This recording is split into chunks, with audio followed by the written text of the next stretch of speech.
if for whatever reason your microphone icon is looking white and maybe doesn't have the red outline through it, please do click it so it does appear with a red outline. That just ensures that the quality of the recording is as good as it can be. And apologies as well that we can't see you kind of face to face this evening. Again, we're expecting big numbers on this webinar with over 350 individuals registered, which is again another fantastic turnout. So we just want to make sure that the quality of this recording is the best it can be. So hopefully you are all here for the how to use social media effectively webinar. If for whatever reason this isn't the webinar that you're intending to sit on, again, you're more than welcome, as you always are, to sit through. And if it's not for you and you want to go and catch up on Corrie, I won't put that against you. But just as an introduction, introduce myself for those that haven't been on the webinar. My name is Danielle. I am the FA National Clubs Services Manager. So my role looks at the ways in which we can support grassroots clubs, whether it be through upskilling, similar to concept like this evening, so an opportunity to kind of learn and develop. Across the board, to looking at what types of professional services you might need to support your club moving forward, to continue to grow, develop, strive, and hopefully sustain, which is obviously a key element for all clubs. But definitely a key element in the current environment we find ourselves in. I'm joined this evening by Charlotte Richardson, who is one of our FA Club consultants. So Charlotte delivered last week's webinar, so she's done a great job at pulling the content together, and more importantly, she's kept a good traction and momentum going, which is why we've got such a good uptake. So great to have Charlotte back on with us this evening. So that's a little bit of a welcome. Again, just to reiterate the housekeeping kind of rules. I say rules, they're not really rules, but it just helps everyone really. So again, just make sure that your microphone has been muted. It sounds like everyone has, which is brilliant. The recording, the webinar, sorry, is being recorded as I currently speak, so it will be shared with you directly after this event. Many county FAs now are using this opportunity to upload the content to their social media platforms, their YouTube channels. So if for whatever reason you struggle with the download links that's shared with you, there are other opportunities to access the information. Again, the slides will be emailed to yourselves. Any questions, pop them through the chat. I'm going to take a back seat this evening and Charlotte's going to lead the content along with one of our special guests. So I will be across the chat function. So please do drop any comments in there and bear with me if I take a little bit of time to get through them. They're not the easiest to kind of scroll through at times, especially if there is a lot of questions coming in. And we'll keep questions to the end just so the content can flow and Charlotte and our guests can continue their flow as well, more importantly. So I just want to do a quick recap really.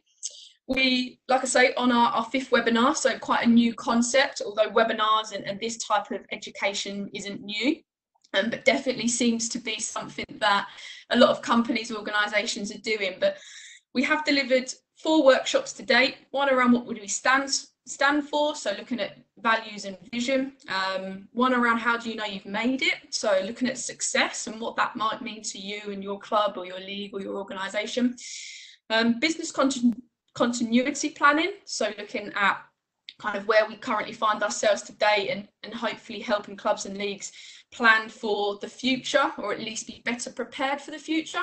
And last week's webinar all around kind of using marketing to build for the future. So if any of them are of interest to yourselves and you didn't quite catch them, please don't hesitate to drop myself an email through the clubs program at thefa.com where I'll be able to share the relevant content with you. And obviously it's really, really important just to recap some of Charlotte's top tips from last week because it leads on exceptionally well to this week's webinar, is if we planned it. But Charlotte's top 5 tips from how to use marketing to build for the future can be seen below. So I'm not going to read through them, let you cast your eyes over them. And like I say, more importantly, if you do want to kind of recap on that webinar that Charlotte and Jeff from Bromley FC covered last week, please do get in contact and I will share the details with you. So what we will cover today, looking at how to be more strategic with social media, how to be more consistent with posting. It's one of them, isn't it, where the social media platforms are fantastic, but actually how do you kind of continually, regularly communicate, maybe without always having to be at your phone or at your laptop, how to create good content and also a good tone of voice. And how to engage people with your club social media. So another really key element, and you're probably seeing a lot more of that now, where people have maybe got a little bit more time, but hopefully are connecting with one another as well to keep everyone going and ticking along. So really important, just last slide from me before I introduce Charlotte. Everything that Charlotte obviously shares this evening, and I guess Warren shares, is obviously all really importantly underpinned by our safeguarding here at the FA. So please do take all of the content that is shared and shared with yourselves and make sure that what you're doing and delivering ultimately falls in line with the safeguarding guidances that are out there from the FA. So there's a whole host there. Again, we'll share them directly with you after the webinar. There's been some newly updated resources, especially around where we currently find ourselves in. Lots of digital platforms, social media platforms, lots of ways where our young kind of people are using these platforms. So we just need to make sure, obviously, everything you do and the information you take away from this evening is obviously all importantly underpinned by the safeguarding guidance that we have obviously got there for yourselves. So, Charlotte, hopefully you're on the line. I did check before I started the call. If you could unmute yourself, that would be amazing. And I'll let you take the lead. Thank you so much, Danielle, and good evening, everyone. Thank you for joining the second in a series of marketing webinars from the FA. My name's Charlotte Richardson, and I am delighted to be leading another session following on, as Danielle said, from last Thursdays about using marketing to build for the future. And whilst our first webinar was based around the principles of marketing and a guide to key marketing tools, over the next hour, I'll be building upon many of those themes we spoke about, but delving into more detail around the specifics on social media and how the platform can help you, whether you're tuned in this evening on behalf of a club, league, or an academy. Now, before we get going, I'd like to take the opportunity to just tell you a little bit more about myself. My background in marketing and experience working in football. I'm a childhood marketeer who has been involved with the game for pretty much as long as I can remember, from playing to filling in team sheets and doing all the paperwork as a club secretary to even washing kit and picking up my whistle to do a referee's course. And like most of you, I've spent countless hours volunteering in football and still do in various capacities. I'm a trustee at the Kent Football Association's Pioneering Football Foundation.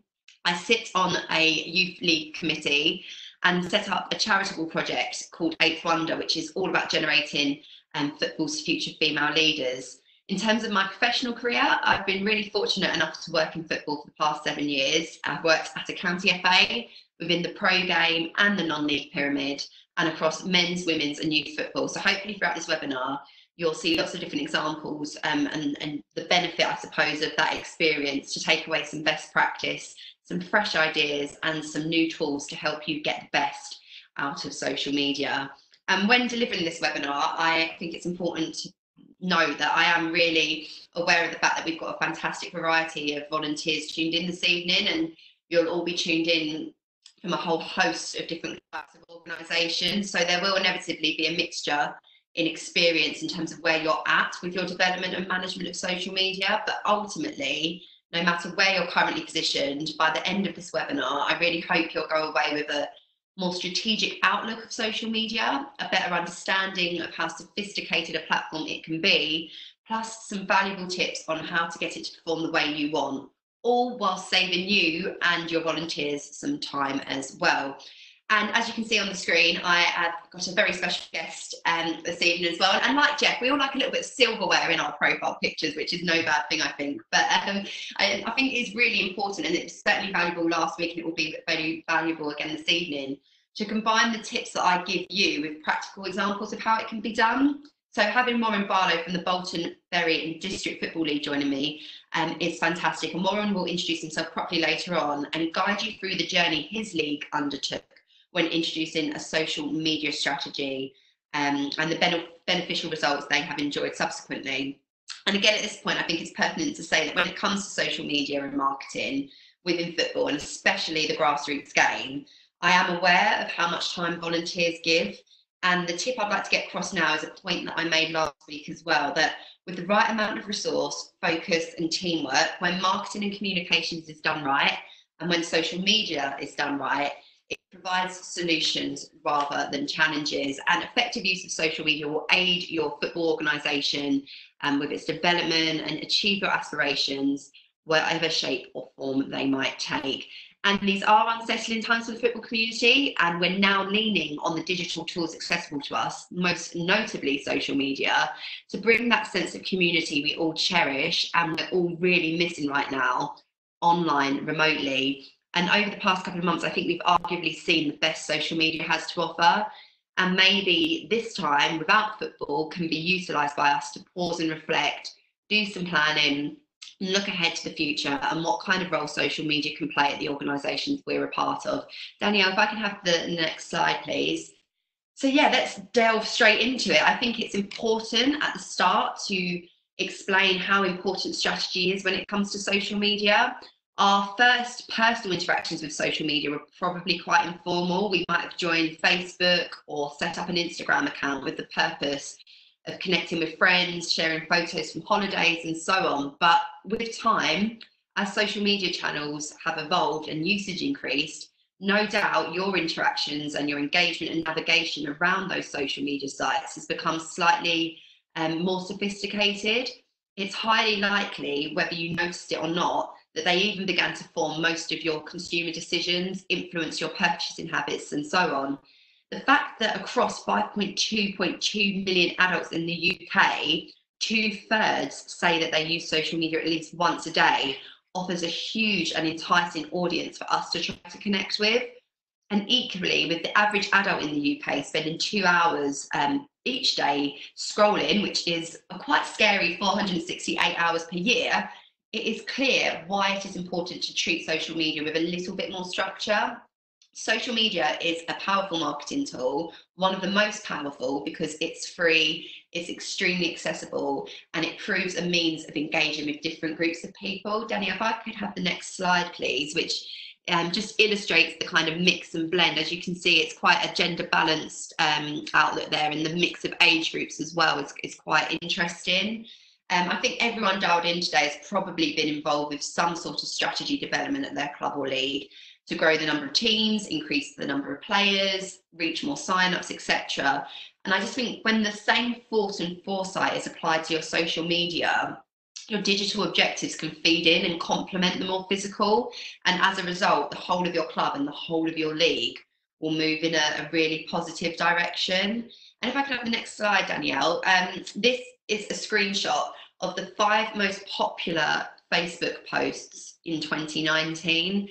That is across the whole kind of entire industries. And I think what is really interesting, and I don't know whether you spot it, but I certainly did, is that they're all around sport. 4 out of the 5 are to do with football and 1 is to do with Wimbledon. And I think that again just highlights, in terms of consumer culture, how much of an online presence sports has now. And it really does transcend what we physically experience at our grounds and at the matches we attend. So when it comes to applying strategic thought to social media, I take you back to the idea of your own social media usage and how it's probably transitioned to quite casual consumption to becoming quite an influential tool in your social and economic decisions. How many of us check out a restaurant on social media before we actually go and visit, or if we know we're going to an away game at the weekend, check out the opposition's social media pages for information. And it's because of this we have to apply strategic thinking. And social media isn't just a group of platforms. The icons of Facebook, Instagram, TikTok all come flooding to mind when we think of social media. But broken down, it's important to think of the different kinds of social media out there and how you can utilize them. So I produced this slide to highlight the different considerations and usages, and I ranked them in order that I personally consider most applicable and useful for football. So hopefully it gives you a bit of an overview of the different types of social media there are. So firstly, we have social networks, which are used to connect people with brands online. They are what link your stakeholders with your club or league. and they have a whole host of benefits, like relationship building, lead generation. So for example, if you're looking to get sign-ups to increase the number of teams or get more attendees at a Wildcat Centre, this can be really, really good. Also really useful for market research and helping with brand awareness, because with the rise of mobile internet, social networks have become hubs of most aspects of modern life. So they're probably channels you would want your organisation to be on. And secondary to those, I highlight media sharing networks such as Instagram and Snapchat, YouTube and TikTok. These are the type of social media tools used to find and share photos and do live streams and other bits of media online, and they can really help assist you with the things I've outlined there, from brand awareness to boosting participation. Moving on to discussion forums, this is a type of social media used to find, discuss and share news and information and opinions, and we all have and love an opinion in football. And whilst it might not be at the forefront of your social media strategy, it can be quite useful when you need some market research or you want to do some advertising. Certainly quite useful when building community. So for example, if you were in need of increasing or driving the number of coaches within your club, one of the things I think that is built within the sort of DNA of our coaching culture is the thirst for knowledge and sharing of best practice. So perhaps if you're a Charter Standard community club, you could set up a private group for your volunteer coach workforce to share resources, talk about results, etc., in a safe private space. Now, I'm sure this is probably done organically on WhatsApp and other platforms which we class as social media too, but the golden nugget here is that if it's led and administered by you as a club, you're beginning to position yourself as a really innovative and supportive organisation who comes up with ideas like this to connect your club together, which is obviously so valuable when you want to keep volunteers on board and present that word of mouth. It's also really good when it comes to brand advocacy, because with the right amount of resource, pages like this can boost your reputation online and drive wider engagement without you having to spend a lot of money or a lot of time on advertising campaigns. And for this, I think specifically of kind of step 2 to 3 clubs who are maybe thinking about how they can entice and build crowds for the future. And finally, bookmarking networks. So for those of you that aren't aware of these, it's a kind of social media which is important when we think about maximising upon trends. It's used to discover, save, share, and discuss new and trending topics. So as we can see, social media is a little bit more complex than we might initially give it credit for, but that doesn't mean we can't apply simple basics to get the most out of it. Danielle, can I have the next slide, please? So it's important to get across one really fundamental point before you embark upon your social media strategy. Yes, social media is probably one of the most valuable marketing tools to you. Channels like Facebook, Instagram, Snapchat, and Twitter all offer a means to promote your organisation to key groups. But do not feel you need to be on everything if it doesn't suit or match the resource you have at your disposal. My advice is to be astute and be tactical. Less is sometimes more. And the analogy again I like to use is in the same way a coach will identify the strengths of their playing squad, he or she will pick the best at their disposal to get the best results. So do the same with your social media. Pick the platforms that work best for you and make sure you're great at them before expanding or adding to your workload. I don't think there's anything worse than downloading the latest app with no idea about how it fits into your long-term plans. But you know it's pretty cool and everyone in the team is talking about it on a Sunday morning or at training. But if in a few weeks or months' time that page hasn't been updated, it becomes defunct, and that is really damaging to your brand. So imagine if you're a first-time visitor and that's one of your first interactions, they could find it and think you simply no longer exist because it hasn't been updated for such a long time. So once you've considered those social media platforms and which ones you want to use, here on this slide currently, we have some of the top tips. So setting meaningful marketing goals. Now, I'm sure you've probably heard of SMART objectives, being specific, measurable, attainable, relevant, and time specific about what you'd like to achieve. Be bold, be creative, and use this as a time to link your marketing back to other resources that you have within your club, including your development plans and your business document. This means that your strategy is playing an integrated and active part in your operations as a football organisation. And track meaningful metrics. Performance and sport go hand in hand.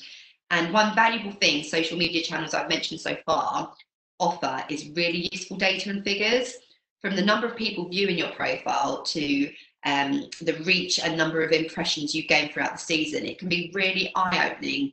So make the most of these, and they will help you navigate your strategy from its creation through to its implementation.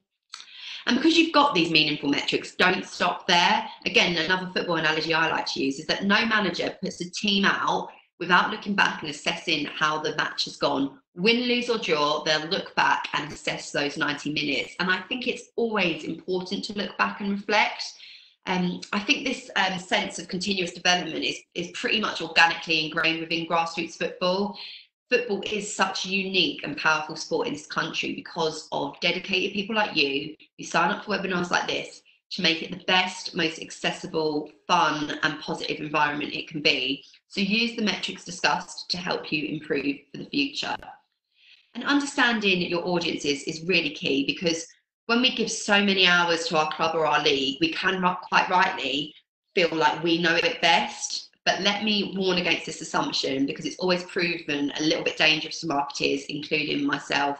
So when it comes to football, harness the volume of data out there so you don't have to assume anymore what works best for your social media. You'll know it. The analytics show you, helping ensure you're spending time as constructively as possible, which indirectly means you'll save some time in doing so. And look at the competition. This is quite simply a best bit of practice. If you find there are social media accounts that personally engage and interest you, have a think as to why.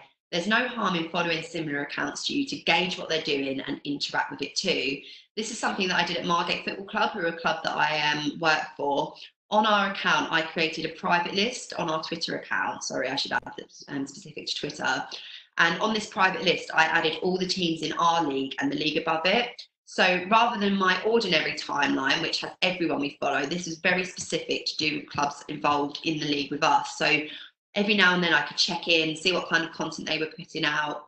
And it was just a really good way of kind of looking at the competition, gaining ideas and just generally staying ahead of the trend. And I'm going to talk about creating engaging content in far more detail later on, but I think the important premise here is that engaging content shows the World Wide Web who you are as a club, as a league, as an academy, and it helps you attract your target audience to you. If I can have the next slide, please, Danielle. But before we get on to creating good content, because good content organically will help you and your social media strategy. But one of the things I do get asked quite frequently is about spending money on social media. And if you have a budget or you've been granted some funding where you've been allocated some ring-fence money to spend on marketing, that is great. And little really can go a long way if you, again, apply some strategy. So take into consideration the points I've made around smart objectives, good copy, etc. Here are some tips on how I would advise to do paid social media advertising best. Number one, pick the right platform. Once you've defined your objective, think about the people you're trying to target and what platforms would be best for them to use. If you've got a strong Facebook presence and you want to target a certain gender or age range, you can do this. You can really drill down into the detail and specifics. Alternatively, I know this is something, again, quite a lot of clubs have to do, but you might want to appeal to 18-year-olds or 16 to 18-year-olds to join your senior academy, or maybe, again, that age range to transition from your youth team into your adult, because I know that is a theme within the grassroots game, that kind of drop off. Instagram might be a more viable choice for you there. If you don't consider this before investing your money, I think you'll find that the spend won't give you as great a return of investment than you would have wanted. Using video and imagery, now this is such a key for driving engagement. People tuned in last week will know that it's a point that both Jeff and I really reinforced. Adding imagery or video organically boosts your profile, so it's a complete no-brainer when you're social marketing. And I know it sounds really silly to say this, but do ensure that your imagery matches your copy. If you're promoting a youth tournament and putting some money behind to boost that post, it's pretty useless if you use a photo from an adult 11v11 game. And trust me, it does happen. I've even seen things targeting girls football specifically, and then they use mixed football teams to promote it. So again, just a really simple piece of advice there. And do tailor your copy and your spend to your target segments. The major perk that social media platforms offer, and the reason why so many channels generate millions through advertising each week, is the opportunity it presents pages that we run to be specifically on the feeds of people that we want to reach. So if you're following the SMART objective, this is the time you really get to nail that S. You can select a particular gender, you can even nail it down to the geography, the age range, you can pick certain interests. Do this and you'll get real success from relatively small sums. And don't be afraid to split your messages across different market segments. So for example, you might be if you're a Charter Standard League, you might be hosting a tournament that you want people to sign up for. You could write 2 different posts, one targeting youth footballers around the sort of under 12s age bracket, and you could spend maybe 20 quid boosting that by targeting that kind of age range. And then you might also want to attract an under 18s, and then you might do a completely separate post with a different image of an older age group, put 20 quid behind that, and see how they perform for you. And do measure your return of investment, because creating that kind of understanding of the benefits it can have is really important. Again, if you're sitting on the boards or if you have to report into committees, like, money doesn't grow on trees. So I do think it's really important to be able to communicate that. And there are many ways of doing that. When you do spend money online, you will be given analytics and reports on how effectively your spending has achieved. But also have a little think about maybe creating some social media exclusive coupon codes and offers that will allow you to see the results of the traffic or the sign-ups. So for example, any clubs listening in tonight that have a club shop, this could be really effective. But if your club doesn't do e-commerce, you could also make the codes redeemable offline physically at your grounds. Or again, for those of you that have commercial outlets, for example, you might hire out your clubhouse for events and so on. If you were to do a code of, say at the moment, June 2020, get 10% off your booking in 2021, you could see and jot down how many inquiries that's helped you get. So moving on to good content, and it's a chunky topic and I could probably ramble on about it for hours, but it really is quite a personal thing to the club, league or organisation. But in terms of some content ideas, Danielle, if I could have the next slide, please.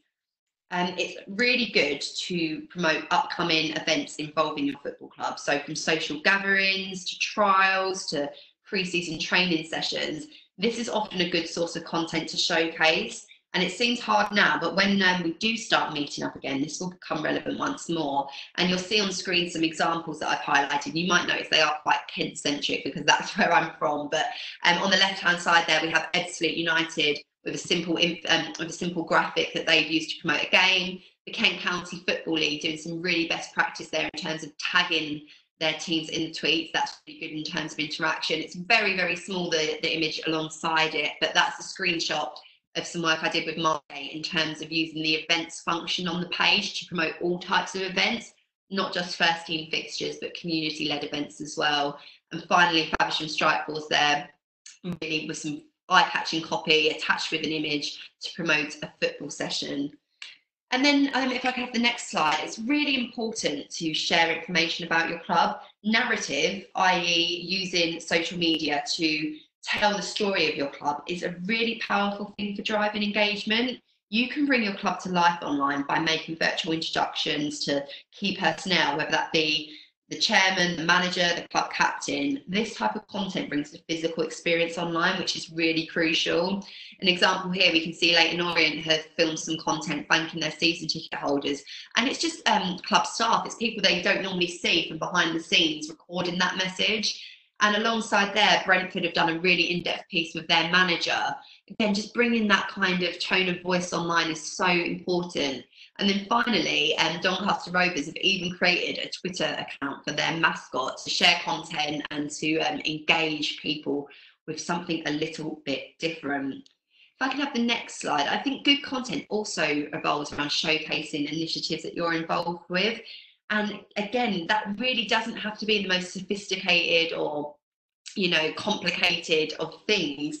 If you're doing something for charity during a season, or a player within your club has done something brilliant, these topics can be broad, but it's really important to let people know about it. And on this slide, I really hope I've encapsulated that it does not matter whether you're a Premier League club or a grassroots club, this can be done. The first is a slide with some video content on Manchester City's LinkedIn page about some charitable work they're doing. So obviously it's really key for them to showcase their CSR, which is their corporate social responsibility. QPR recently have done some walk from home challenges to keep people engaged, and Glebe, who are a fantastic charter standard football club, have done something really, really similar, again, connecting people in the football club. The football family is often a hashtag we like to use, and these are some great examples no matter what level you're at. And on the next slide, announcements are a pretty standard use of social media, but we all know that social media platforms have well and truly established themselves as news outlets. So building the trust of your channels by communicating content about new players, coaches, ground development, cup draws, essentially anything that might prove of interest to those involved with your club or followers from outside it. And here's a really great graphic that Focusing Invicta produced. It's the same post, but 3 different images alongside. So again, just highlighting how creative you can be.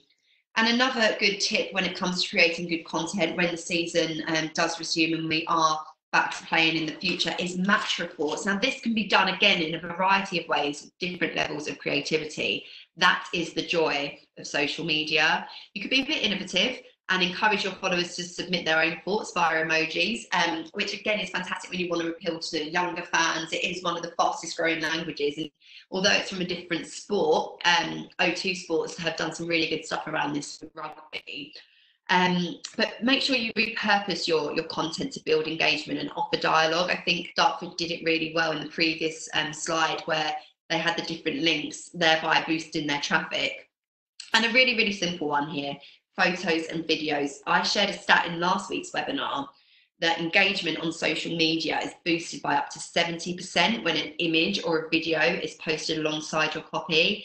And this is because it draws attention to your post in a sea of content that a user comes across on their timeline.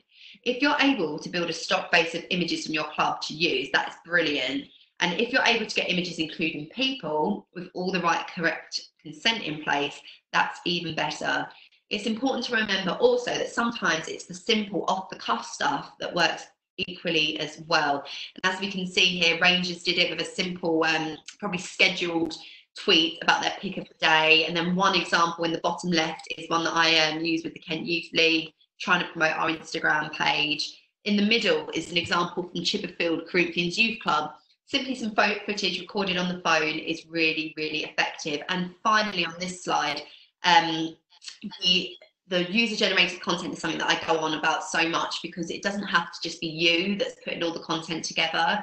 And Leeds United utilised the Facebook album function on their page. So they were keeping their academy players busy designing posters for the NHS. So obviously they've got all the parental consent to share these images. They created an album and shared the photos on there. So what a fantastic way to illustrate the diversity within your football club, but also to make your club really feel part of what you're doing. I'm sure all of those academy players were thrilled to feature on Leeds' own Facebook page.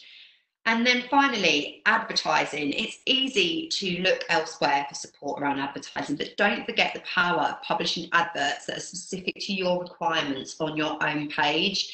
Something you might, sometimes you might want this to stand out on social media a little bit more. And I would recommend using a platform called Canva. Now that's spelled C-A-N-V-A. It's a great free resource where you can design posts using your own imagery, your own branding, and you can download your designs in the correct dimensions for the social media design for. That touch of professionalism. I should emphasize that Canva allows you to produce the correctly sized graphics for posts on specific platforms. So obviously the graphic that goes on a Facebook post will be differently sized to the one that you need for Instagram. And personally, I really dislike seeing an image that's not been formatted properly for the channel it's on. And whilst it might take a little bit of time to design it, I think that it's worth it. Especially if you plan on using a graphic consistently throughout the season. So for example, a news or a news signing graphic, I would suggest it's worth the investment of your time. And for those of you who might not want to use Canva and have your own preferred design software, on the next slide is a note of the dimensions that are required. If There you go. So again, when Danielle says this, I appreciate the font is probably too small for you to record and too quick, but when this gets sent out to you, you can have a look at those dimensions. And Canva, like I say, is brilliant because it gives you a whole host of different resources to use that look really, really professional. So next slide, please, Danielle. Some final considerations when it comes to creating good content. Like I said with the Leeds United example, it doesn't always have to be your content. We all engage with brands and companies we like, whether it be sharing a photo from an experience or leaving some really positive feedback about a product that we like. This user-generated content does some of the hard labor for you. Don't be afraid to share or interact with content users send you. In fact, why not harness it as part of your social media strategy? And offer incentives. We all love free stuff or the occasional giveaway. It's something at your disposal via social media and something you can occasionally do to boost interest. Frequently, social media pages will offer a giveaway based on a random drawing, and to enter the draw, users are asked to share, like, or follow a page. This can create a big ripple effect that more than compensates for the investment of a reward. So why not consider those in your content plans at key times in the season? You could even work with partners and sponsors to craft things to give away, or if you're in a position to do so, utilise things like free match day tickets, kit, or vouchers. I do appreciate that some of you might not be in that position, so I'd really focus on partnership collaboration. See if you can call in the support of a sponsor for a cross-promotional campaign. Exposure for both parties for potentially something as simple as the investment in a night voucher could be really mutually beneficial. And one thing I think that has always worked really well, and particularly during this COVID-19 crisis, is the organisation of contests, which is especially appealing for younger audiences. But I mean, let's be honest, when positioned correctly, it's nice for us older ones to get involved too. And these kind of contents, especially again, if you have a real diverse makeup of people in your league and your football club, can be crafted in a variety of ways. It's all about how creative you're feeling. And again, thinking about that smart objective that you want to reach. And listen to feedback. Take the time to look at comments, ask others what they think, and always be prepared to take others' ideas on board to drive your social media output. I said last week about adding marketing to the agenda of a committee or team meeting, because to be truly successful on social media, you have to reflect the wants and needs of the football community you're serving online. And thank your followers. I think you might have seen it on the previous slide with the Kent Youth League, or maybe one coming up. It's a really simple tip, but it's always good to recognise and acknowledge your audience. You may even wish to mark moments of growth when you reach targets and follower numbers. This will only enhance the community feel of the work that you're doing. So if we move on to the next slide, please. So for sustainable growth on social media, of course, you need good content, but you need consistency to that content too. Now, that doesn't mean creating tons more content when you simply don't have time, but it certainly means making a commitment to try and communicate more consistently. To help this, planning is, of course, really helpful. So if at the start of the season, you can create a social media content plan based around the teams you have, the fixtures you know are scheduled, that is really helpful. But of course, there are practical points of this. We don't want to be attached to our mobile devices delivering this content or remain stuck behind our laptops. I appreciate it can be hard and labour intensive to do social media well, especially when it's probably something you only get around to doing in a voluntary capacity when you have the time. So I want to introduce you to some free scheduling services which will save you hours over the season. First things first, HOOTSUITE. Now, HOOTSUITE is a social media management dashboard. You can use HOOTSUITE to manage all of your social networks from one place. There are some really great guides and YouTube videos out there explaining in real detail how it works, but to outline it briefly, you can see on the screen there, you can add your social media channels. So from like Twitter to Facebook to LinkedIn, they are all integratable on HOOTSUITE. And you can add tabs to the dashboard to keep your dashboard organized. Now the tabs are completely customizable, so you can make them up however you want. So for example, you can have a tab for your Twitter account. You could have a geographical location, or you could even search some keywords. So for example, if you were a charter standard football club that was setting up your very first girls team, you might want to add a tab looking for content around girls football. And on your first visit to your dashboard, you'll be prompted to add streams. Now, the types of streams that you'll be able to add depend on the social networking that you choose upon your registration. So, for example, if you decide to get Hootsuite and run your Twitter out of that, you can add streams like your sent tweets, your retweets, and your mentions. If you then want to add your Facebook page, you can add streams like wall posts, news, and your most recents. So again, it's really, really clever the way that Hootsuite offers you that functionality across different social media channels. It's not a one-size-fits-all customization, which is really, really good. So with that all in place, you can then begin to publish and schedule your messages. It also has a great function called auto schedule, which decides the time to publish for you based on optimal times of day for your account. So it's so clever, it almost does the analytical research for you. And for those of you really advanced on your social media outreach, you can even add apps like YouTube, Tumblr, and MailChimp to it. And if I can have the next slide, Danielle. Now, for those of you who really want to use Twitter as a major platform for your social media strategy, TweetDeck is a great resource. TweetDeck offers a more convenient Twitter experience by letting you view multiple timelines on one easy interface. It includes a whole host of advanced features to help you get the most out of Twitter. You can manage multiple Twitter accounts. So again, I know there probably might be a few clubs out there that run a senior men's team account and then a specific one for your youth team. You can add these all on and you can see them and you can build your dashboard so that you don't have to be constantly clicking on and off and logging in and out. And again, which saves a great amount of time. And so you can manage your multiple Twitter accounts. You can schedule tweets for posting in the future. And whereas with Hootsuite, you've had streams, on TweetDeck, you can customize columns. So as you can see, there is a screenshot of a TweetDeck channel that I use. You pick and choose what columns you want and how they are displayed.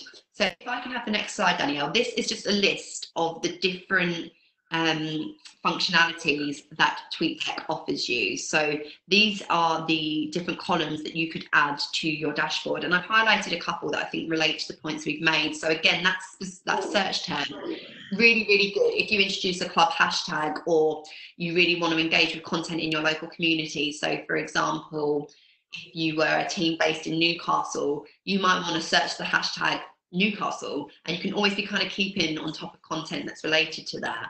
The list function is one that I mentioned to you earlier that I did with Margate. Again, if you're a league listening in this evening, you might want to set up a private list where you can add every single one of your clubs to. So that way you've got a very refined stream of information that is relevant to you. Because again, I think as a league, it's quite nice when you share your club's content. And this is a really easy way of doing it without having to kind of search through your whole feed. Again, scheduled is really, really important if you want to save some time. As opposed to having to be on social media every night of the week and racking up the hours. You might decide, oh, do you know what, every Sunday morning, put the TV on, I'll sit down with my laptop and I'll schedule the important messages I need to do over the next 45 minutes. And then I've highlighted mentions as well, because one of the things I think is really great with social media is striking up a dialogue. So you can see all of the mentions, you can see all the different individual users who interacted with your account, and you can decide to reply to them, you can decide to retweet to them. But there is, as you can see on this slide, so much to explore with these scheduling platforms. So I'd really advise going away and exploring what might work best for you. And finally on this point, if I can have the next slide, is Studio Creator. So this is a recent addition to the world of social media management. It's a free tool you can access. It's linked to your Facebook. So unlike the previous two, this is only specific for Facebook and Instagram accounts. It's, like I say, a free tool that you can access to bring together everything you need to effectively post, manage, monetize, and measure content across your Facebook and Instagram accounts specifically. It can also help you take advantage of new features and monetization opportunities that you might be eligible for. I think the way that Facebook has kind of revolutionized advertising over the past few years, if you are a club that has a budget, this could often be a really good source for you. And as you can see on the left-hand side there, I can look at the posts that I've played, I can look at the posts that I've scheduled. Underneath it is the insights column. So again, when I was talking about looking at your analytics, that's right underneath you. And Facebook is really good at providing some free advice around how to get the most out of your budget as well. So it's one to definitely consider. One quick point to mention is that anyone who manages a page can use the Creator Studio, but the page role determines the specific information you can see and the actions you can take, which for some of you, and particularly welfare officers, will be really important, because you'll almost have a structure in place about who has the sort of most authority and access to those accounts. So moving on to tone of voice. Now, as highlighted over the past few slides, there are numerous ways to try and stand out on social media. It's a really competitive space out there, and every little helps to get a tactical advantage. So I quickly wanted to talk to you about one of the tactics I actually feel gets overlooked, and that is tone of voice. I think everyone tuned in this evening will probably feel that their organisation has quite a clear mission. You probably have a good development plan in place, and this is all important when building your strategic route to reaching and connecting with your intended audience on social media. All your marketing activities, social media and otherwise, will exhibit your tone of voice both internally and externally. And your tone of voice characterises your club or league personality. Once you've got a clear idea of the tone of voice, you want to start delivering that on social media to communicate your values and influence others to start consuming your messaging. And before drilling into some detail, I think it would be irresponsible of me not to underline that no matter who you're involved with, wherever you may be in the country or whatever level of the pyramid, it's important to use your tone of voice to represent the football organisation in a professional manner. Alongside this, it can help you maintain a degree of interest about your pages, and it does allow you to inject some fun into what you do. But do be aware when managing an official page that it's not a space for you to share your personal opinions. And I'd certainly be mindful that the things that you do share are monitored and they should comply with FA regulations. So like I said, I think tone of voice is a secret ingredient to successful social media activity.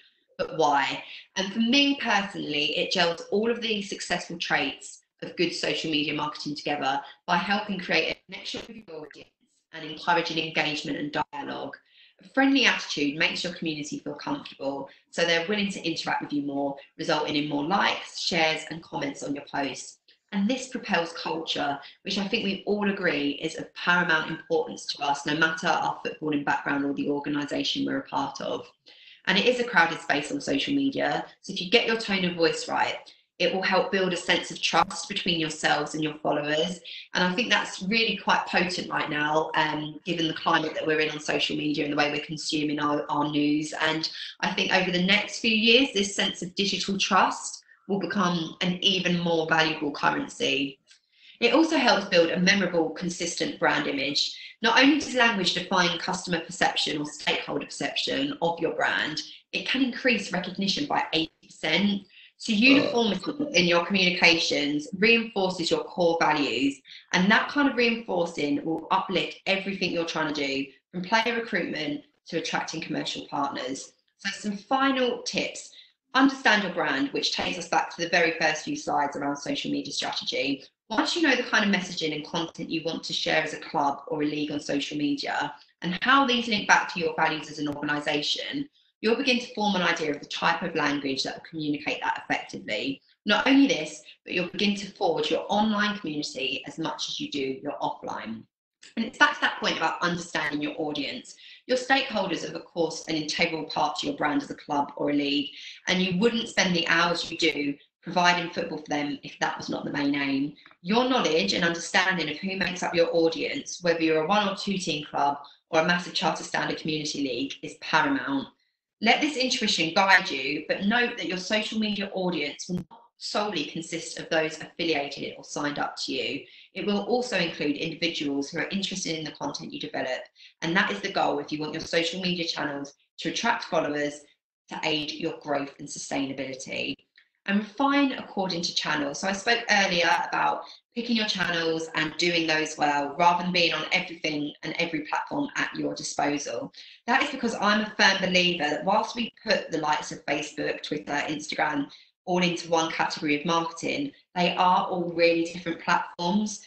For optimum success and performance from social media, your copywriting should be adapted for each audience and each platform. Best practice is not to replicate content exactly, as tempting and as time-saving as this may appear. For some of you, you might be happy to copy and paste your content across channels and be present on them all, and I don't criticise that. But what I imagine you probably will find is that eventually you'll hit a rut and the growth of social media becomes a bit stagnant.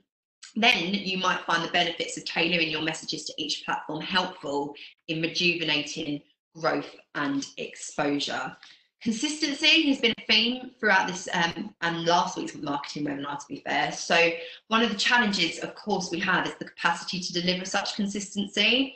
It's advisable to go away and engage volunteers with your social media work, and to build a team would be brilliant. But to enable this consistency to be permanent, if you do hand your social media channels over to other volunteers, given how important they are, I would advise jotting down some guidelines which contain clear and practical guidance on how to communicate to complement your position as a football club within the local community. But also it would be really useful for your team and for your dedicated social media staff. And finally, to move on to how to engage people with your club's social media channels. This is the really good bit.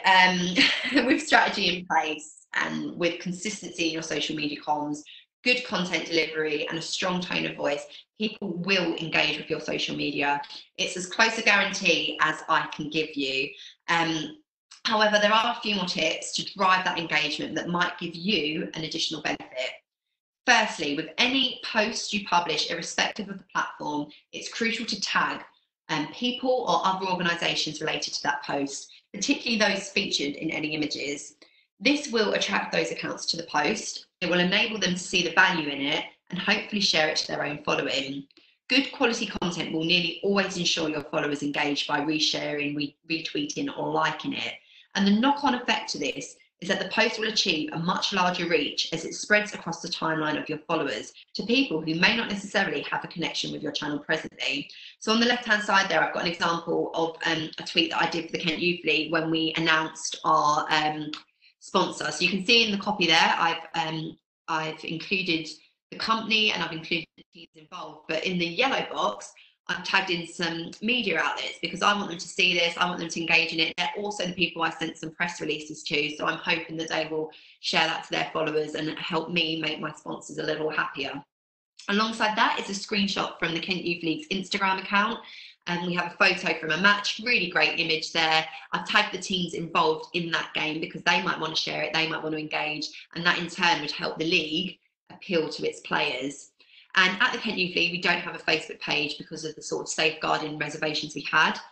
So I give an example of some work that I did at Margate. We had a fantastic partnership with the Libertines and we sold a lot of shirts as a result.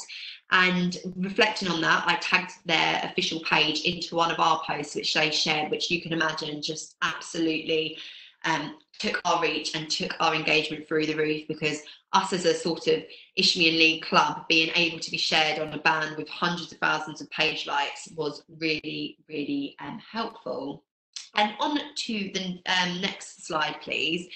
Another bit of potentially best practice that you might be able to see. Now, it's really hard to obviously reflect this on a PowerPoint slide, but sometimes if you were scrolling through Twitter, you'd often see a thread. Threads can be really, really useful. And this is an example of how, again, we did it at the Kent Youth League when promoting a charitable initiative at Christmas time. We put the initial post up and we tagged some people in it. And then we would reply to that initial post in a couple of weeks' time. So what that then built was a quite nice narrative on the timeline, which meant that we could get more information out there. So that's, again, another little tip that I would use. And then on the next slide are some more examples of social media work that I've done with the Kent Youth League. And I spoke about, if I could have the next slide, please, Danielle. Thank you. I spoke about being really open and celebrating different landmarks that you reach as a club. There is an example of what a Canva post can look like. We're on Instagram, really simple, sized properly, and then again talking about how to use emojis as just a bit of fun content for you. We have an example of that there. And moving on to hashtags. A hashtag, for those who might not be so sure, is effectively a label for content. It helps others who are interested in a certain topic quickly find content on that same topic, and it's really useful if you're looking to build prominence with an already established online community. So if you apply this tip to your club or league, as an example, you were setting up a veterans men's team, a recreational session based in Colchester, Essex, you could use hashtags such as hashtag Essex, #Colchester, #vets, football, fitness, and so on, to broaden the post's appeal and expand the reach. So building on that, to be more strategic and relevant to you, why not create a club or league hashtag? For those of you at last week's seminar, Jeff Hutton, the GM at Bromley FC, spoke about the hashtag he created, We Are Bromley. Very simple but effective. You might well have a slogan or nickname associated with your outfit already. Could that lend itself to becoming your organisational hashtag? Once decided, at the start of the season and throughout, promote this to stakeholders, encouraging them to use it and to share content. As you'll see on the next slide, promoting it online is, of course, really important. And it's something that we did at Margate with the hashtag In This Together. But don't forget other marketing platforms and assets, including your website, your Matchday magazine, and so on. If I can have the next slide, please, Danielle. I've even seen some clubs ensure that their hashtag is printed on their kit. And there's a reason for that. It's all part of the marketing mix. And there we go. You know, I do back up what I say. At Margate, we plastered it down the main end of our football stadium. And moving on, sharing is caring. And another way to engage people with your page is to share others relevant content too. Whilst you will spend a lot of time focusing on your posts, make sure you make the most of other people's too. Your league, your county FA, the FA, partners and sponsors will all have some form of social media output. Look out for the posts about potential funding opportunities that you can engage with by liking or sharing and retweeting. As long as it's relevant to your own audience, it can add another dimension to your social media strategy. On the left-hand side there, we see an example of a tweet that was compiled by someone else. It was written by one of our supporters and we just shared it. And then on the right-hand side, some images sent to us by supporters. So don't be afraid to explore your tone of voice and thank others for the contribution they make. And talking of thanking others, I'm really delighted now to hand over to Warren Barlow, League Secretary at Bolton-Bury and District Football League, to tell you what good social media looks like when it's done right from a league and club perspective. Thanks, Charlotte. Thanks for that input. I certainly good evening, everybody. Like Charlotte said, I'm Warren Barlow. I'm the current Secretary of the Bolton-Bury. I just want to give you some practical examples how we've used social media as an organisation. And I can assure you, we're not perfect by any stretch of the imagination. Me personally, I've had my fingers burnt a couple of times. You know, all I'd say to you now is if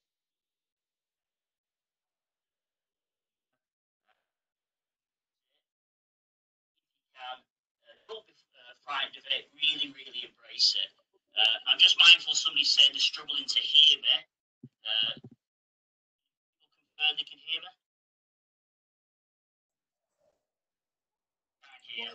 Warren, it's Danielle.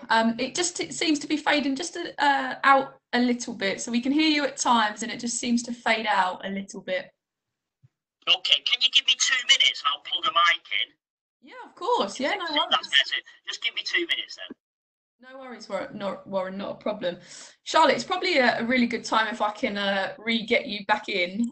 There's been some really good conversations on the chat function, which is fantastic.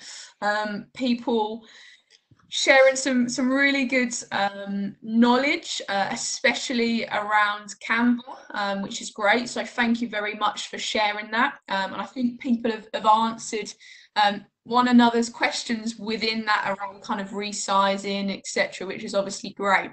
I mean, April posed a question and she's had some really good feedback, which is brilliant. But it might be worth, in Warren's absence, Charlotte, just to maybe get your thoughts on it.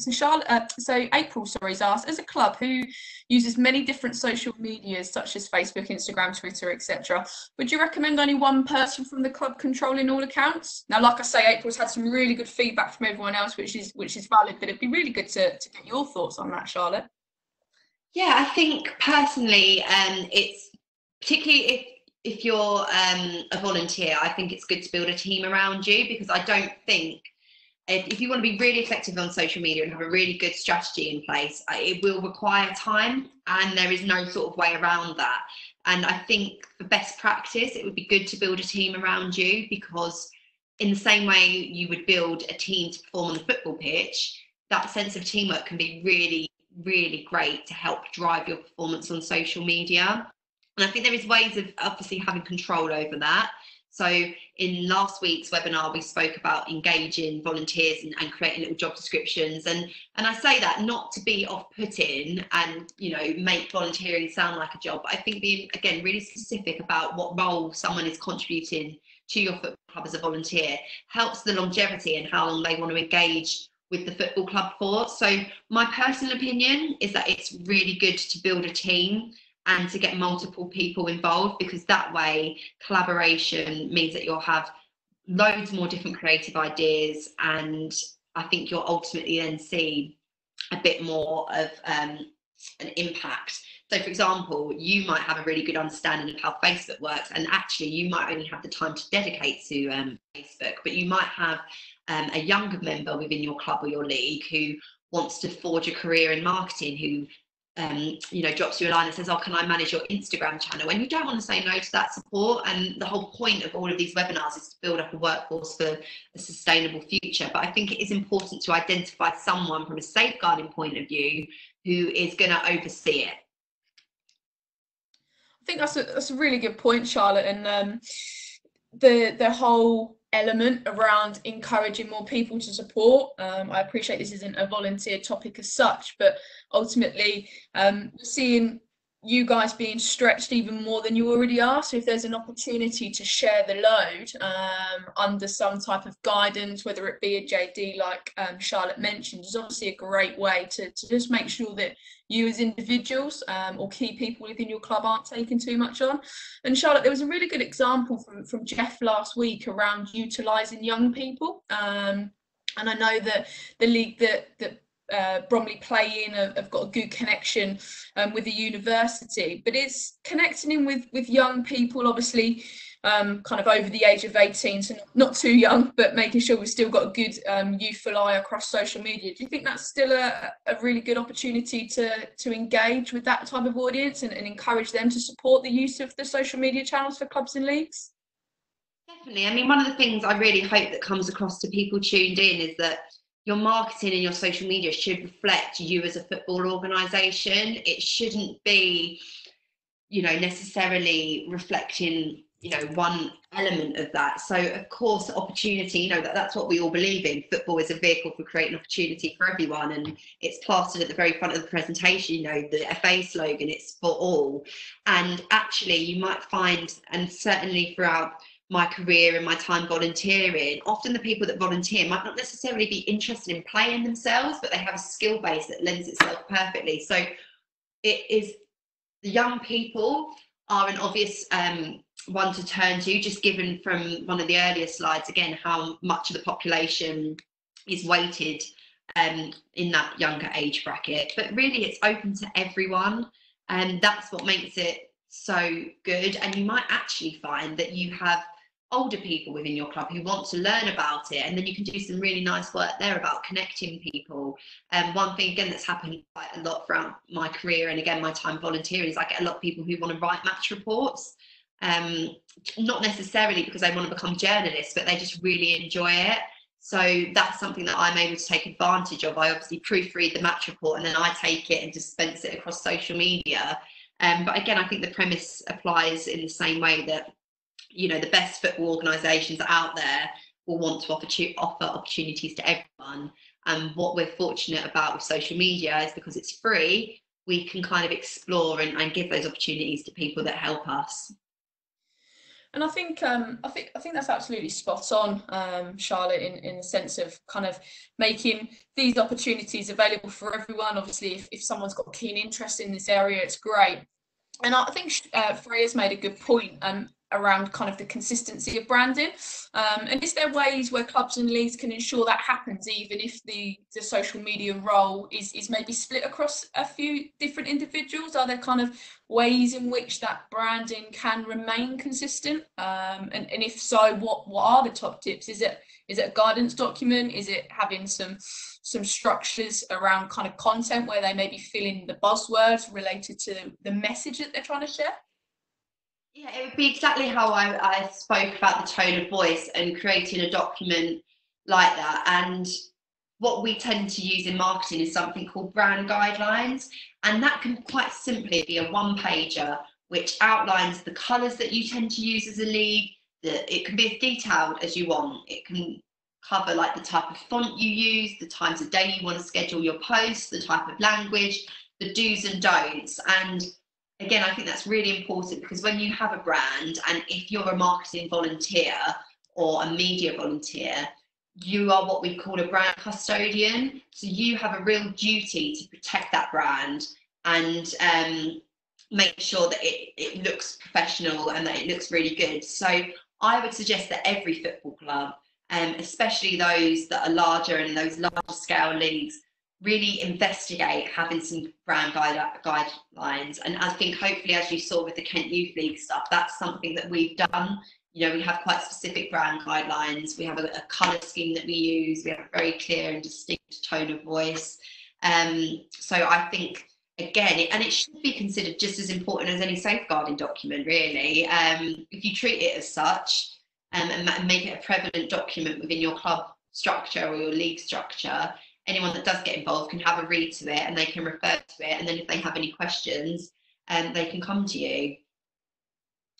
Brilliant, thanks Charlotte, that's awesome, and definitely makes sense, especially to someone that isn't maybe across social media as much as I could or should be. Probably just good point or good time just to check in with Warren. Warren, are you there? Have you got a mic? How are we doing? Yes, yeah, that sounds Yay, that's better. Great stuff.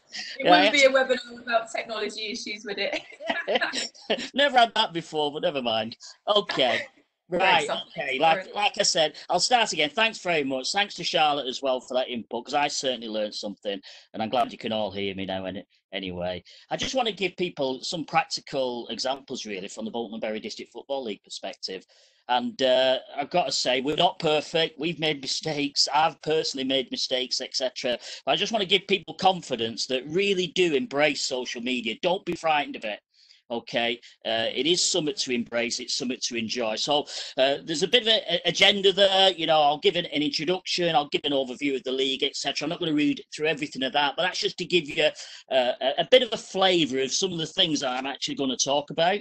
So if you want to just move to the next slide then. So who am I? You know, it's all right me talking on here, but the first and foremost, you know, I'm 54 years of age. I've been married for 30 odd years. I've got a son that's a level 2B referee, so football runs in the blood in the family. I was 30 years as a police officer. Out of that 30 years, 18 years of it was in counter-terrorism, actually. And I ended up being a national, for some reason, a national and international trainer for counter-terrorism. And as a result of the training that I delivered, because I went out to places like Tunisia, Uzbekistan, Bosnia, Nigeria, Jamaica. I went out to lots of different places delivering counter-terrorism, and I worked out of London for a long period of time, delivering counter-terrorism training for the CT network. I ended up getting the Queen's Police Medal in 2019 for my services to policing, and in particular, my services to counter-terrorism. But why do I mention that? A lot of people have talked about strategy. A lot of people have talked about tactics at the moment. Policing, all the 30 years I've worked in policing, was based on 3 layers. And I'm going to talk about these 3 layers in a little bit more detail later in relation to social media. Those 3 layers are strategic, tactical, and operational. The strategic level would be your senior management. Your tactical level would be your middle management that decide how they're going to implement those tactics. And then your operational level is your doers, the ones that actually do it. Okay, and that is a theme that runs through a lot of what Charlotte was talking about before. Okay, other things I am, I'm a level 7 referee, grassroots referee. The only reason I ever started refereeing really was in order to, if I'm going to be discussing refereeing with young officials, etc., etc. I want to be able to do it myself. I want to be able to experience it myself. Okay, I'm a level 1 coach. I've coached under 5s, under 6s, under 7s. I've coached all the way up to under 18s. I've run teams. I've been involved in football for a very, very long time. I'm also the club secretary, so I've got some examples in relation to club work. I'm club secretary for a club called CMB Sports Club in Bolton. CMB Sports Club has an adult team, it's got a reserve team, it's got a number of junior teams, it's a Wildcat Centre, and it's got a number of girls teams there as well. Okay, and I'm also, as you can see on the tin, I'm the league secretary for the Bolton and Bury District Football League. I've had a number of roles in the Bolton and Bury District Football League, a number of roles, and I'll talk about them in a little bit more detail in a minute. But that first slide I put up, it showed 4 bubbles, I'll call them. Let's call them bubbles.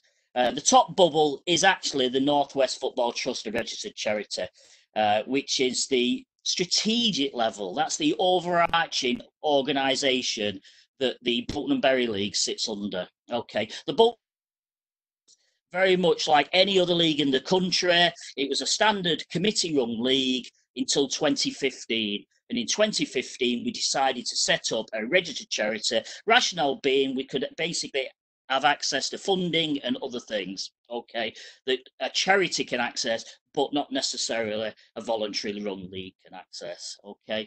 The league currently has got 600 teams, about 8,200 players. So you think of the footprint that the league's got, so the number of people that you touch when you post things on social media and such like, put things on your websites and such like. You know, you've got 8,200 players, you're talking 16,000 more parents. You're talking actually the demographic and the numbers of people that you're touching on is probably getting to the region of about 50,000 people that potentially you're touching on, okay, with a league of this size. All leagues are different sizes, all clubs and organisations are different, okay, but this is just an example of where it is. Now, the strategic level for the Bolton and Bury District Football League sits with our trustees of the charity. They will set the overarching strategy, they will set the communication strategy, the marketing strategy, the PR strategy, which is quite good actually. It's good for me. I used to be the chairman of the Bolton and Bury League, and I stepped down and later became the secretary because the chairmanship sat within the charity and I wanted to be more hands-on. Now, we then have a middle management layer, this middle layer, that then will set the tactics. Okay, then how are we actually going to write that those tweets? How are we going to write that marketing document that's going to be released, etc.? The management team that sits in the middle management, will set the tactics around that, how we're going to do it. And if anybody follows the Bolton and Bury League on Twitter or Facebook or other products, will see that recently we've distributed quite a bit of information around funding. We've done a lot of information around funding. We've done a lot of information because of the COVID-19 issues. I think we tweeted something like 38 different funding streams that are available for clubs and stuff like that. And that, again, all came from the strategy and the comms plan that's been set by the organisation. Okay. We've also started to push more things around restarting the season, whenever that will be, and hopefully it will be soon.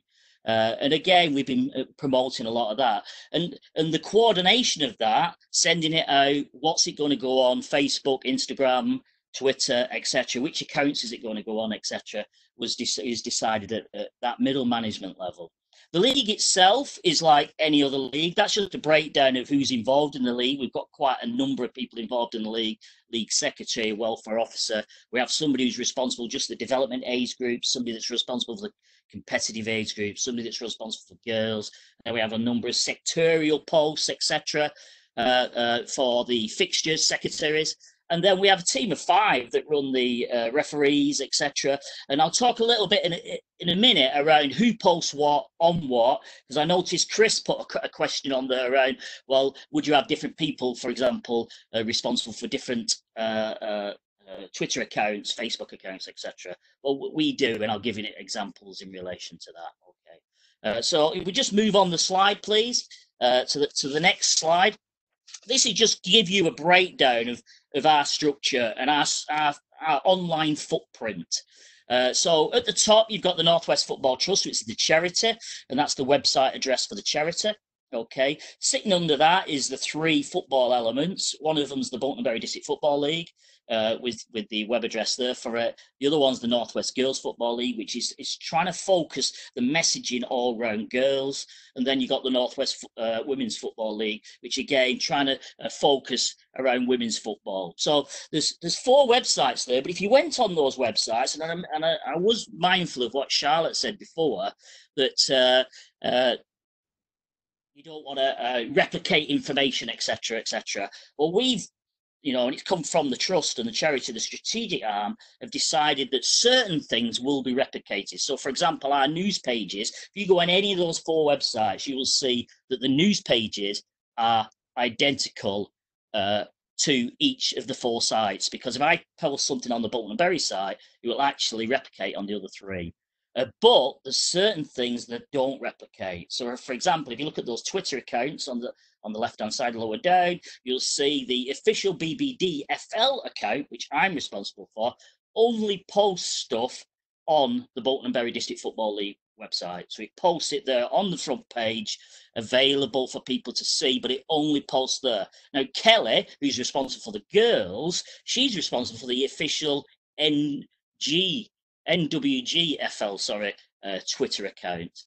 In the official NWGFL, Northwest Girls Football League, Twitter account actually posts on the Northwest Girls Football League website. So it splits. And this is basically allows us then to target audience and drive girls football, the mixed football, etc., etc., and send messages to the various sites. But the sites are actually, when you look at the sites, you actually interact with each other and fold over each other. So do the Twitter accounts. And then you can start to generate policy, process, enthusiasm, greater social media activity around the things that are really, really interesting at that time. Clubs supporting the county FAs and some of the things that they're driving around safeguarding, etc., etc. So these are the type of things you can do. We also have Facebook and an Instagram account, which are linked together. And I'll touch on the next slide in relation to who's responsible for each of the accounts and stuff like that. So yeah, this is the next slide. So the strategy. Okay, so we talked. Charlotte talked about setting the strategy. The strategy for us is set by our trustees of our charity. Okay. Then we have a next layer down, which is the management team. The management team consists of the chairman of the trustees, one of the directors, myself as league secretary, and then area leads. Those area leads are the girls lead and the development football age group lead, etc. So they will make up the management team. And that we then decided how we're going to market this restart of the season. We're hoping to start on the 12th of September, fingers crossed. But also be mindful that we need to drop that back. Then we have a layered approach to everything else. So the main Bolton and Bury District Football League Twitter account is my responsibility. Anything that comes from that account actually comes from me. The girls account is from the girls lead. The Facebook page is actually Mark Edgar. Mark Edgar is our development age group lead. He's responsible for the under 7s all the way through to under 11s. And he drives a lot of events that we do. We do a lot of events with Man City, Manchester United, Bolton Wanderers in the northwest of England, and he drives a lot of these events. We also have a referees team, like I said, and a specific referees Twitter account, which Jack and Ashton, they run that Twitter account. Now, I said at the beginning of this that I'm 54. Okay, Jack is 19. The good thing about having a mix of people with different age ranges, different demographics, different life experiences, but the one theme and strategy allows for some flexibility around the delivery of the message and stuff like that. And Jack will sometimes tweet stuff and do stuff which I read and go, whoa, but then I actually look at it and the younger audience may prefer that, etc. Okay, so it's just a few little tips that you may want to consider for your own organization when you are building your own structure. So we just move to the next slide, please. Okay, so just really some tips for you, really. What does social media do? Now, when I first joined the Bolton and Bury District Football League, it was actually called the Bolton and Bury District Mini Soccer League, and that was in 2001, and we had about 110 teams. We have really driven everything that we've done passionately through social media, through our websites and stuff like that, doing podcasts, doing lots of different things. I used to do a feed in the local paper, a regular input in the local paper, been on the local radio stations, etc., really driving the positive messages. And by doing that, I have no doubt that's had a massive effect on the growth spurt of the league. And it's also had a massive effect on things like the player pathway, getting buy-in for 9v9 football, for example, when we went from 7v7 football straight to 11v11, and we brought in 9v9, for example. And then the 5v5 football, futsal that's now coming to the fore, girls football. A lot of this driving the messages, positive messages, really does engage with your audience and get them on board with you, with your vision and your views and your opinions and stuff like that. So it's really positive. It can set the tone of your organisation, can really support your teams and clubs that are involved with you. But some of them bullet points there, it can attract dissenters, it can attract abusive people. You may get wording wrong, and somebody will take it the wrong way. What you've posted, you know, you may post something that you shouldn't have. You know, I do remember something getting posted recently from one of our accounts, who shall remain nameless. We said, "Don't post that till tomorrow morning," and they posted it that night. These things happen, mistakes happen, and it's how you deal with it. We basically now have a system whereby, you know, we draw from it, we'll direct them to the league secretary's email address if there's a real issue, and we'll withdraw from it. But a big tip from me to you that I've learned over the years, because I used to be the person that would react when a coach has abused a young referee, for example, on the pitch, and they posted it on their Twitter account that the referee was rubbish, even though I've spoken to that referee's parent, who was only 15 years of age, very upset about the way he's been treated, etc. And we're trying to help that referee. And we've been there when they're posting rubbish on social media about that person. And I've bitten in the past, and I've bitten, and I've interacted with that person. That was so wrong of me, and it was unprofessional for the organisation. It was unprofessional for me. Okay, a massive tip from me is utilize mute. Okay, within Twitter, within Facebook, there's a mute option. I used to get really annoyed with these people and eventually block them. Blocking doesn't help. Blocking just creates more of a problem. If they're a member of your league or your organisation, or they're another club, blocking them causes more of an issue. So what they do then, they'll screenshot that you block them, they'll then circulate it with their friends, and it basically snowballs. So I suggest don't block them, mute them. Muting is very good.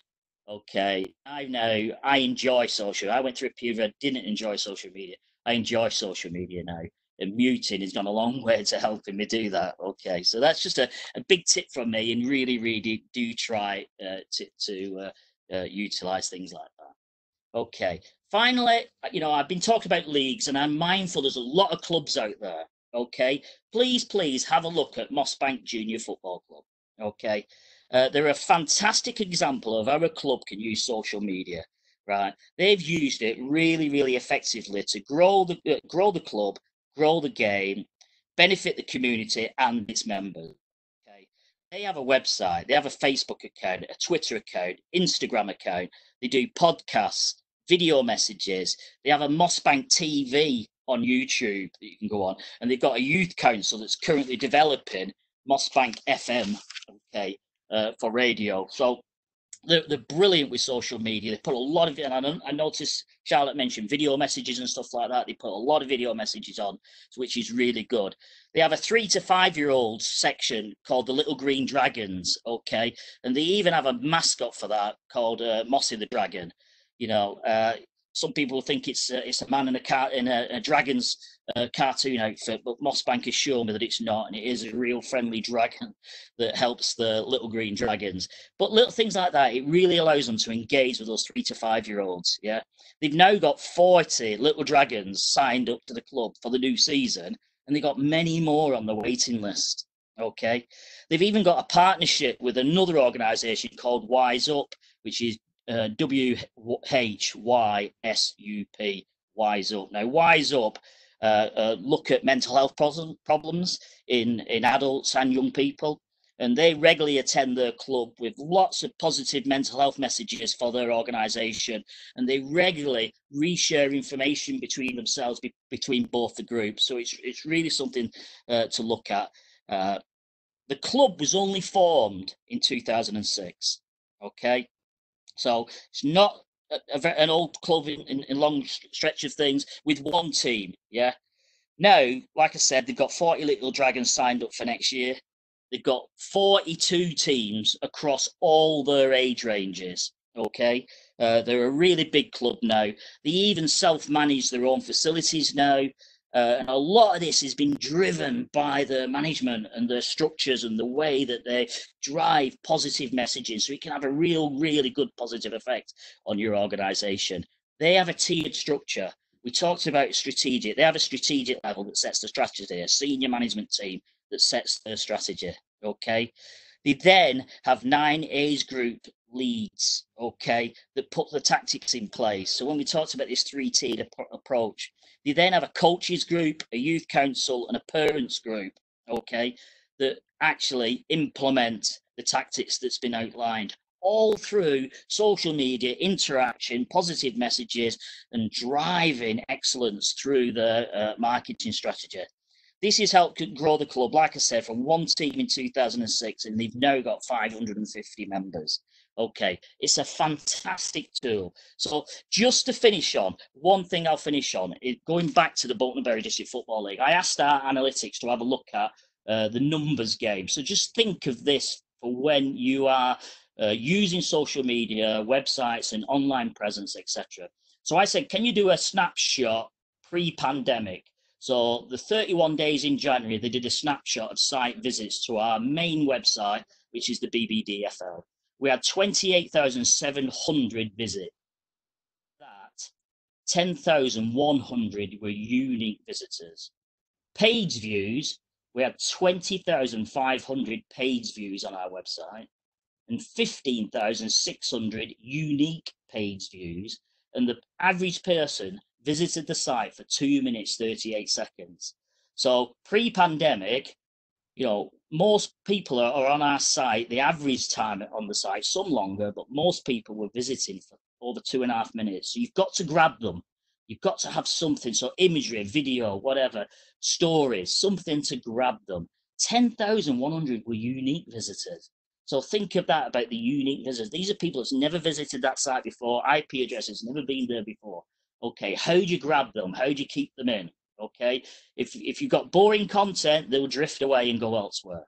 I then asked them to do a pandemic snapshot. So they've looked at April, the 30 days in April, and we've had 3,500 visitors in that 30-day period, and 2,100 were unique. So we're still getting a high percentage of unique visitors.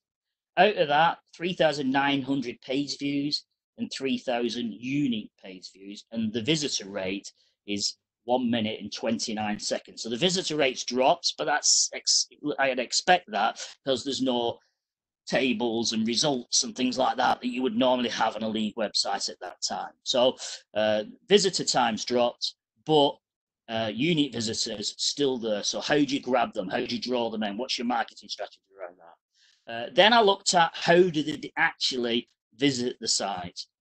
84% visited by mobile access, mobile phone, 16% by desktop. Okay, So the vast majority of people are drifting to our sites, especially using mobile access, and that's these days. People are doing things on their phones.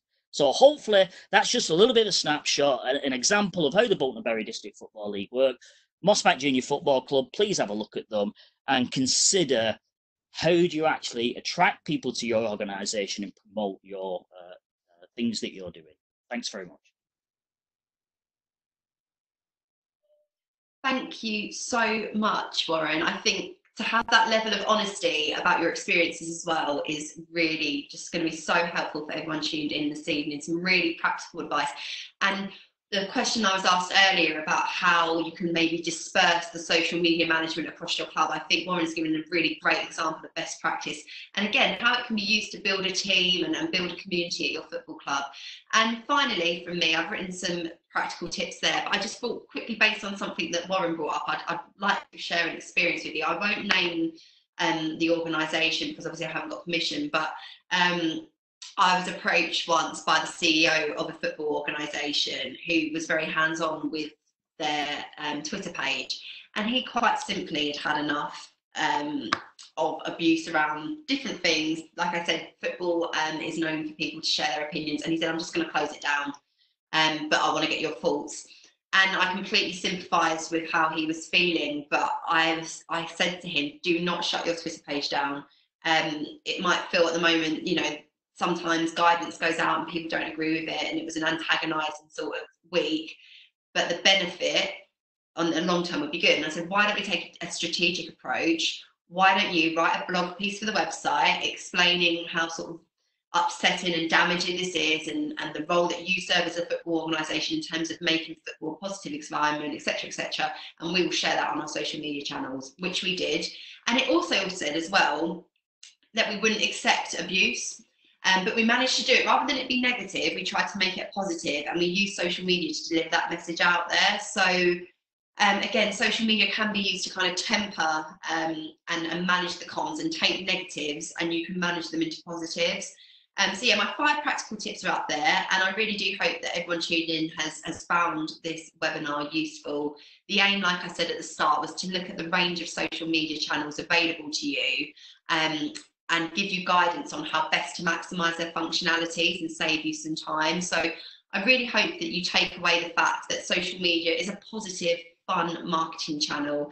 And if you are able to dedicate some hours towards planning, it really can be harnessed to galvanise your club and league development plans. And again, thank you to Warren, because I think he really highlighted the benefit to leagues and clubs across the country. And I'm sure his experiences and tips will have lent you some ideas and inspiration too. So that is about everything from me, I think.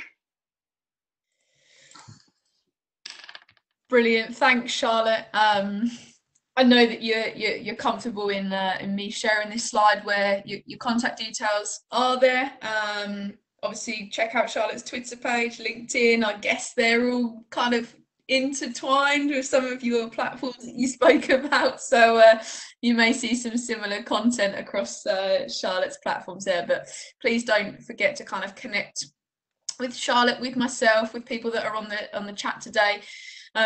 Just like to say, in terms of the chat function, you guys have been absolutely outstanding this evening. There's so many positive, supportive comments and suggestions being flying in left, right and centre. So yeah, great work from you guys this evening. Again, I just want to first of all, before I go into this, I just want to say my personal thanks to Warren as well. Really good insight from a league's perspective. Those that have been with us for a few webinars, you've seen hopefully that we're trying to mix it up from different levels of the game, female, male, leagues, clubs. So it's been really insightful from Warren's perspective. And I think one thing that I really liked about what Warren was talking about was his honesty.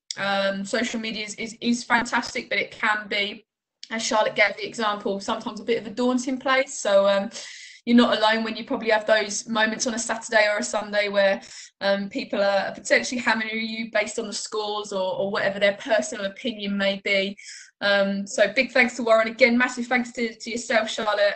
Great information being shared, and again, some fantastic comments that are flooding in the chat now, just kind of thanking you both for your time.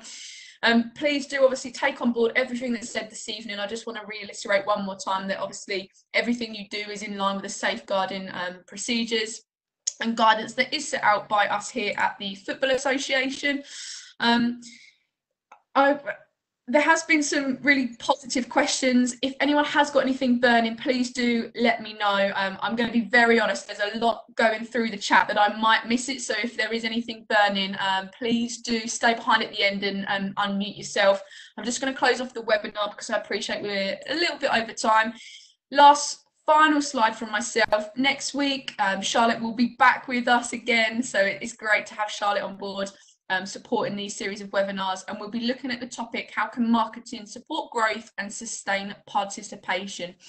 So please do join us next week. All of this content from this evening will be shared with you directly, along with this information around how you can join us next week. It just leaves me to say a huge thank you to you all for your time and effort this evening. And like I say, if anyone does want to stay around to ask any questions, please do so. Enjoy the rest of your week. Stay safe. Enjoy the golf courses or the tennis courts that we're obviously all allowed to access now. And hopefully we'll see many of you on next week's call. Take care, everyone. Bye-bye.